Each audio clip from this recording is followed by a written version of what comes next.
Hello, everyone, and welcome to another episode of the Powerful Man Show. I am your host, Doug Holt, with my co-host, Tim, the Powerful Man Matthews.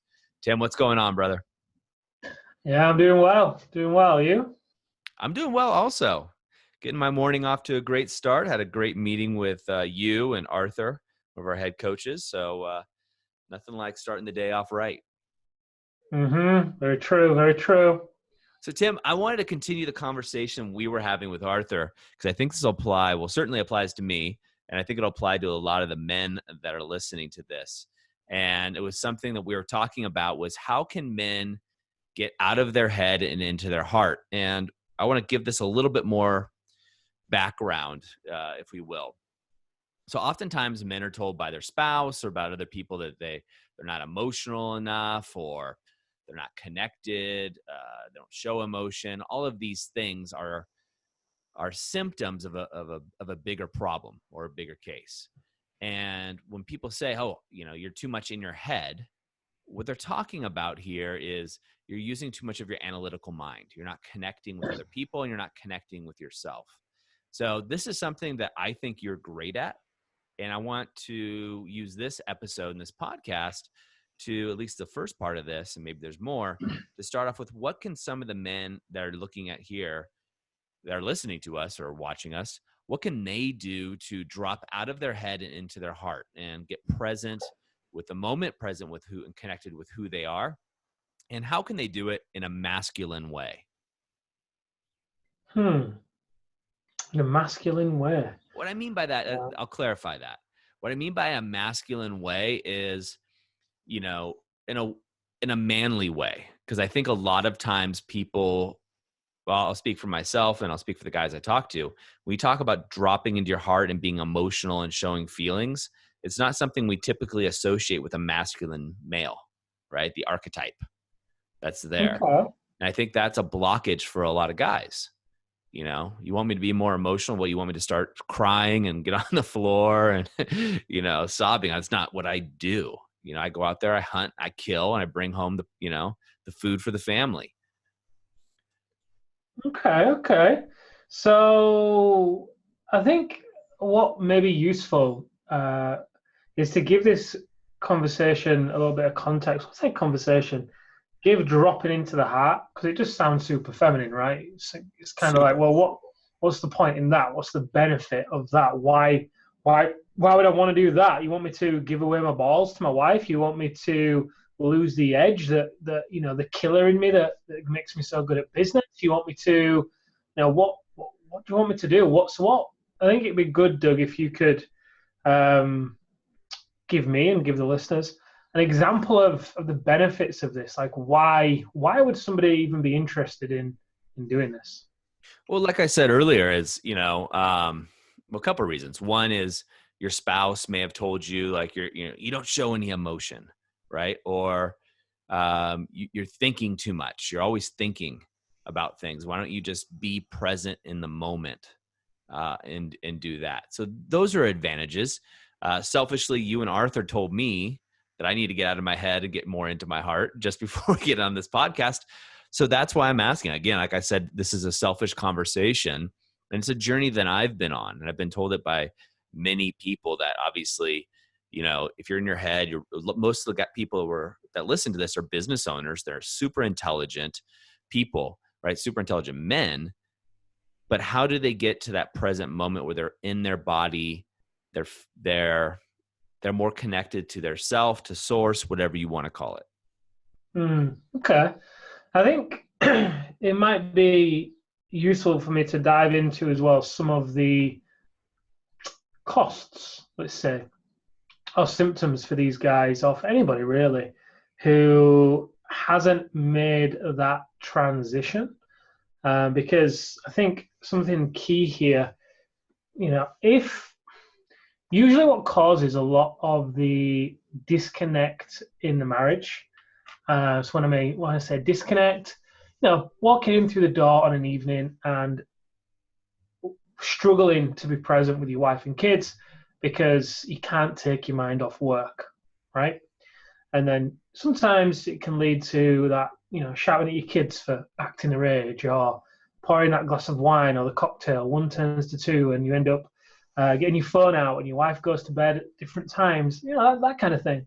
And then in business as well, what it often leads to, being in your head and not being able to be in your body, is that perpetual cycle of create, conquer, next. Boom, boom, boom. Just, never being satisfied with your result. Always feeling like you could have done better, you should have done more, and that it's never enough, right? And for a lot of guys that come to us, those two things usually go hand in hand, because it's the latter and that continuous cycle, create, conquer, next, that has the men cycle through the five agonies, which we know is obviously greed, anger, shame, loneliness, isolation, uncertainty rather. And as a result, they're in no man's land at that point, right? And it's that dissatisfaction in business and the constant chasing and hunting in business, which obviously comes from them being in their head. It's a very masculine thing. And for the definition, guys, masculine is doing, right? That means that you are getting things done. You're ticking things off your to-do list. You're making progress. You're moving the needle. However, it's not always the most productive place either. There's not always a great deal of return on investment for the amount of effort and energy that you're expending. You can move the needle, but it usually comes at a high cost. It's really not the most productive place. It's busy, but not productive. So when you're able to actually drop into your heart and get out of your head, what you will find is you start to become proud of your results, and your pace of life is a little bit slower at times. If all you ever do with a car is redline it, what happens? Eventually it breaks down, right? And the same is true of you. You're a finely tuned machine, probably, well, not probably, a lot more advanced than a car.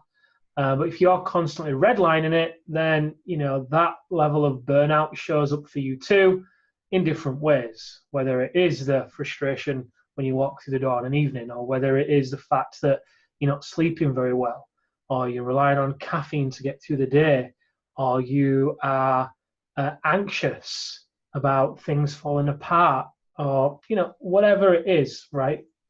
It comes out in many different ways. So when you are able to overcome this cycle, and a lot of guys are scared as well, Doug, right? A lot, maybe you too, I don't know, but a lot of guys are scared to drop into their heart and experience life in this way because they're scared they'll lose their edge. They're scared that they'll lose the drive that helps them to produce particular results in the first place. Because obviously pain's a motivator, right? But also, you can be pulled by pleasure too. Because if you're only ever motivated by pain and pushed by pain, then usually you're never going to be satisfied in that position either, right? So it's very important to be able to make this transition. Some people say that the greatest journey you'll ever make is the 6 inches from your head to your heart. And it's when you make that journey, and instead of your heart being a servant of the mind. So what I mean by that is coming from a place of, I've got to do this, I need to achieve that, I should do that. And then you put it into action. That's where your heart's the servant of the mind. It flips on its head. And the mind becomes a servant of the heart. And what that means when you're in that place is there's going to be more space in your life. A lot of men often define success through busyness, right? It's almost like I'm successful by the units of action that I take in my day. And if I expend more units and I've taken more action, then, well, I'm a man, and I've worked hard and I've slayed the dragon. Well, you might have slayed a dragon on the outside, but there's a dragon on the inside that you've not yet turned your attention to. So when you make the shift, like I said, it's a different way of operating. It's a different pace of life. Life kind of slows down in a lot of respects. And there's a retraining of your nervous system that actually gets to happen. There's a rewiring of your brain that takes place as you actually learn to resist the urge to be redlining the whole time, because from the past 2 decades of doing that, that's the biochemical environment that your body's become used to. So shifting that, there's a nervousness that can come with it, because some men can then feel lazy. Well, I'm not expending a unit of energy every hour of the day, so I'm being lazy. I'm not going to get my result. I'm not going to achieve. The difference with this, it's kind of like the 80-20. You can't apply the 80-20 principle if you're redlining the entire time. It's just not possible. You don't have any perspective. You don't have any space to fly above the game and take stock and take a bird's eye view. So I think a big part of being able to make this shift is actually becoming aware of the definition of this, or not the definition, the result of this, the fact that you can actually create way more success when you actually do make the shift. And this is what happens for the guys that go through the activation method and the alpha reset, right? On the other side, they then often make more money by working less and deeper. And because they work less, they have more energy to then enjoy their life with the people they love, including their wife and kids. And they start to fill their own cup a lot more. Well, they're filling their own cup way more. That's why they're able to have it overflowing into everybody else's. So how do you make that shift? How do you shift from your head to your heart? So without knowing anything about the listeners, and without knowing anything about their unique situation, I'm going to make a few generalities of what people can do.